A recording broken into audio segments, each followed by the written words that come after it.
Welcome to day 4 of Lesline's Yoga Challenge. I am so excited that you're here, and remember to go over to Instagram and hashtag LDW Yoga Challenge. So today we're standing up. I'm getting you guys up a little bit and getting some blood moving because we've been resting for the past 3 days. So this pose is mountain pose. How do you do mountain pose? I'm so happy you asked. So what you're gonna do is stand on up. So if you're not standing already, stand up. And you're gonna put your feet hip width apart. How do you know if your feet are hip width apart? I'll show you.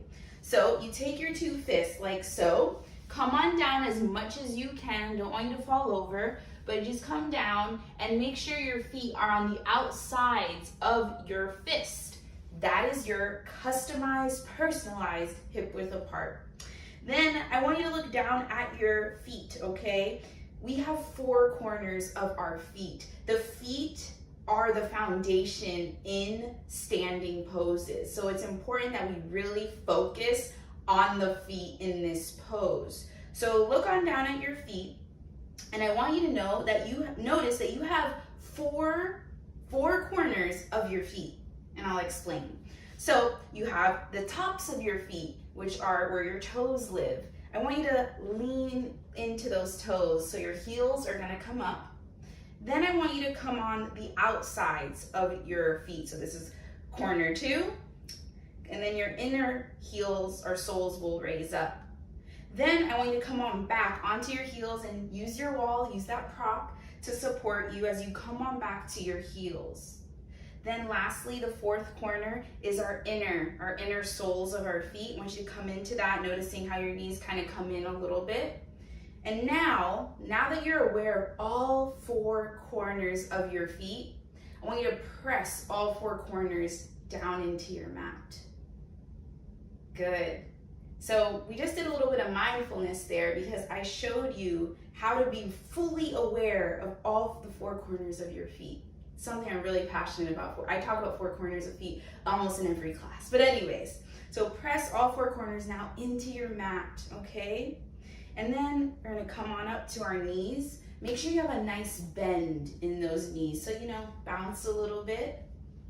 Come onto your glutes area and slightly engage your glutes. So that means squeeze those booty cheeks up together, but don't clench the jaw. It's interesting how those are connected.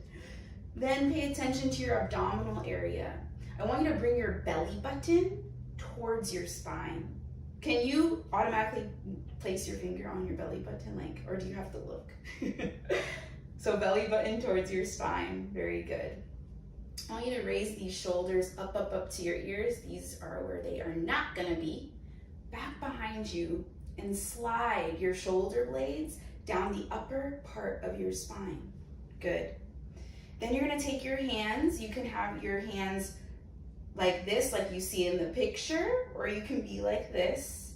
When you're like this, you're actually opening up your shoulders, so you're getting some shoulder mobility when your palms are facing forward. Then you're just looking straight ahead, lifting up.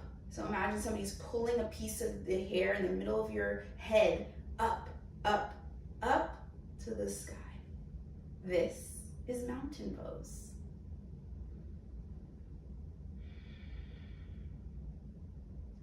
So stand there for about 3 to 5 breaths, making sure you're opening up your chest, you're standing proud, you're using those feet as your foundation, as your anchor, to just show how powerful